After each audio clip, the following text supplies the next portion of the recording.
All right, guys, so we've been chronicling this amazing run that Peyton Watson has been on the season. You know, he's having a career year for sure, averaging 14 points per game. Over the last 10 games, 22 and a half points, 50% shooting from the field, 42% shooting from three. Sheesh. 6 rebounds, almost 3 assists per game in starter minutes. He's only 23 years old. What do we think Peyton Watson could look like in the next 5 years? There are a lot of other, great two-way players that he's kind of showing shades of. Who are some guys that you think he could grow into? Let's dream big, too.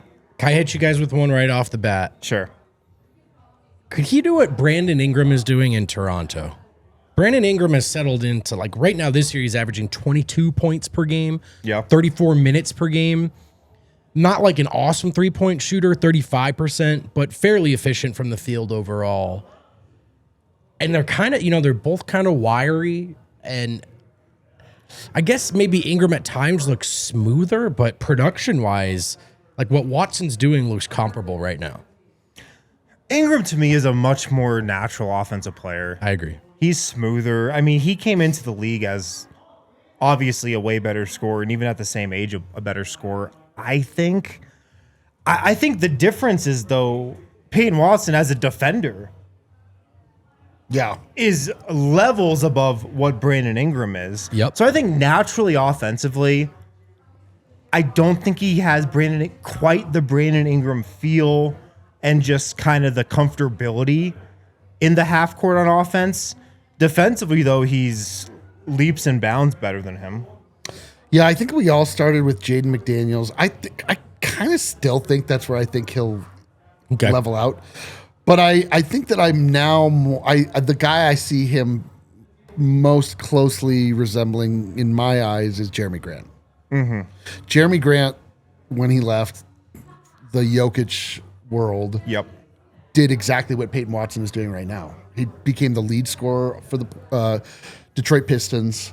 He really was able to showcase things that he was never able to do previously because he, like many other players, were sort of put into a box and had a role that they were supposed to play, thought of more defensively than offensively. Even when he was here, Jeremy Grant didn't really flash at all until the second round of the playoffs where we really needed him.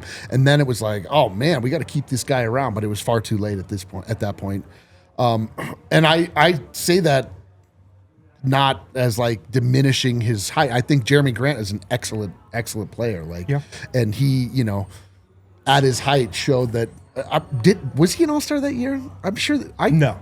Jeremy Grant was never an All-Star. He's not been an All-Star, no. Well, okay, maybe I think Peyton's better than that then. But to your point, Jeremy Grant in that season where he went to Detroit to be the number one option, he averaged 22 points a game. He's averaging pretty much what Peyton Watson is averaging over his last 10 games. Right. So can Peyton Watson do this for a full season on a team like Jeremy Grant did for the Pistons? I think so. I think so. The question almost becomes, is that the best version of Peyton Watson? Like being a Jeremy Grant for Detroit or being a Jaden McDaniels for Minnesota, which is you settle into a third option that when it's my turn to go get 20, I'm capable of it. But night to night, it may be more about a two-way effort. Is that the best version of Peyton Watson kind of as a high impact player versus I want to spread my wings and see just how good I can be? Yeah. Does that make sense? Here's another player that I see a lot in Peyton Watson, Pascal Siakam. Pascal Siakam, you think of as this long, rangy power forward. He's the same height as Peyton Watson. No kidding. They're both 6'8".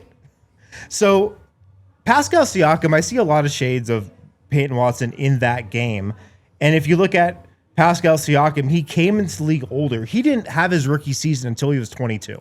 His age 23 season, how old Peyton Watson is right now, he averaged 7 points per game. His next year, his age 24 season, averaged 17 points a game, one most improved player. What a leap, by the way. That to me seems like the leap Peyton Watson might be in right now. If he had his own team, That would be massive.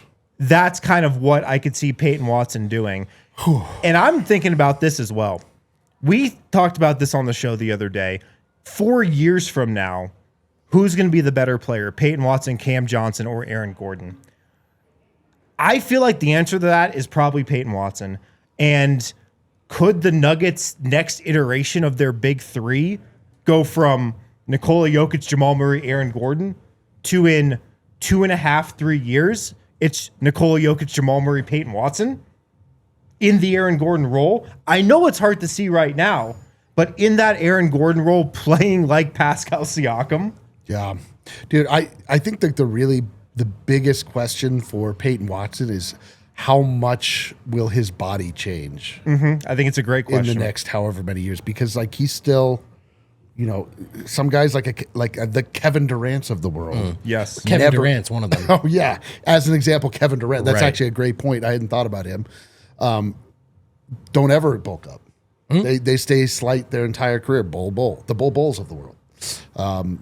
You look at that compared to somebody like Jaylen Brown or Jimmy Butler. Or more to the point, Giannis Antetokounmpo. Like if you look at him, first couple of years, very skinny. You look at guys like the Nikola Jokic's of the world, very skinny. Honestly, when he first came, my first impressions of Jokic were that he was going to get bullied, and he did get bullied early on in the paint a lot because he was much more slight than a lot of his competitors, and he now has obviously turned into an old growth forest oak tree that is immovable. And I don't know what Peyton Watson had. I just don't know, because he didn't. It's not like he definitely got stronger in this offseason, but he did not bulk up. True. So whether or not that's indicative of what his track is for where his body will get to, I mean, to me, that is the ultimate signifier of his level. You mentioned the 4 years out, and you bring it that far out, you go all the way to 4 years, it does become an interesting question. Like right off the bat, it feels almost sacrilegious to Aaron Gordon, but Aaron Gordon's 30. So the question you're asking is when AG is 34. The other part about Aaron Gordon, man, look, we love Aaron Gordon. Mr. Nugget is our guy. He is the soul of this team. Yes. I still think he's the soul of this team. Yeah. The fact of the matter is he's injury prone now. Injuries are a very big concern with Aaron Gordon going forward into his 30s, just based on the last couple years. You have to factor that into this. And then for Cam, I mean, is Cam a guy that's still getting better? I don't know. I almost feel like Cam's fluctuations at this point will just be roll to roll where he is, you know? So I think there's a chance that it is Peyton in 4 years. It becomes an interesting question that far out. Yeah. What Peyton has shown offensively, though, over this last couple week stretch, his one-on-one game, I did not think he had this in him right now. Same. His ability, first off, just to get by his defender to the rim. I don't think anybody does that on the Nuggets better than him other than Jamal Murray. I think he's the Nuggets' second best driver right now to the basket. Right now. His finishing has improved, but also just how he can create his own jump shot in a one-on-one situation too. He's developed a couple go-to moves now that we've seen carry over game to game, week to week, that he goes back to just because he knows he can get a little separation. He can create a little space, and then he can get that jump shot off that looks an awful lot like Kevin Durant's. I mean, in isolation, he looks like he's really got something going. And I just go back to when the Nuggets drafted him. They drafted him because they knew it would be almost impossible for them to acquire another player that could be this type of guy. Right. This two-way 6'8" weapon on offense and defense. Those are the players that every type of team is trying to get. Those are the Pascal Siakams, the Jaylen Browns, the Jimmy Butlers of the world. The situation that the Nuggets are in financially and with their draft picks, they just don't have the chance to go and get a guy like that. This was their shot, and he's showing things on both ends of the court. Defensively, he's shown that for a couple of years, but offensively, he's just showing these different skills that the Nuggets envisioned when they drafted him. These pull-up mid-rangers, even, that sometimes to me, process-wise, you go, I don't know about this. It's looking a little janky. Oh, it's in again. It's in again. I still, I cannot reprogram my brain. I still am like, what are you? That's good. Oh, you're like, oh, yeah, that's actually a great shot. Those are the types of shots that all-star level players just can get to any possession. It's true. It's very true. The getting to the rim thing is really great. I mean, since Jokic went down, he's become a prolific driver. And he's drawing a lot of free throws as well. And that is one thing that for everything they've done well offensively, it's the kind of player they've lacked over the years. Yep. And you're right that what he's bringing right now is such a welcome kind of reintroduction of that into the fold. Yeah. Offensively, we'll see what his ultimate ceiling is. I still do think defensively he has an all-NBA ceiling, and he has had some just great defensive performances over the last couple of weeks too. The shot blocking, the steals, the deflections, and just D'ing up some of these real number one options. It's been awesome to watch. Yeah, and the thing is like this is why Calvin Booth wanted him. He is a physically profiles to the type of player that is very difficult to come by. We were all dumbfounded on draft night when he drafted a guy that had averaged 3 points a game, the lowest any first round draft pick has ever averaged. Yep. Traded into that. Traded into it. Yep. Went and got him. Was extremely confident, telling us all about him.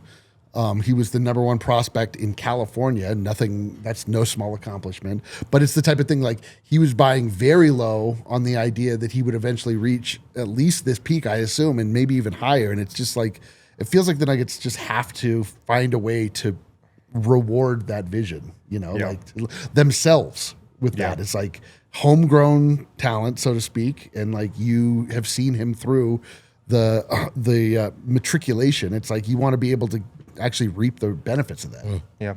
Let us know in the comments what you guys think of Peyton Watson's ceiling. Are there any players that you think he compares to? All-star level, all-NBA level? Let us know. Hit that like button. Curious to see what you think.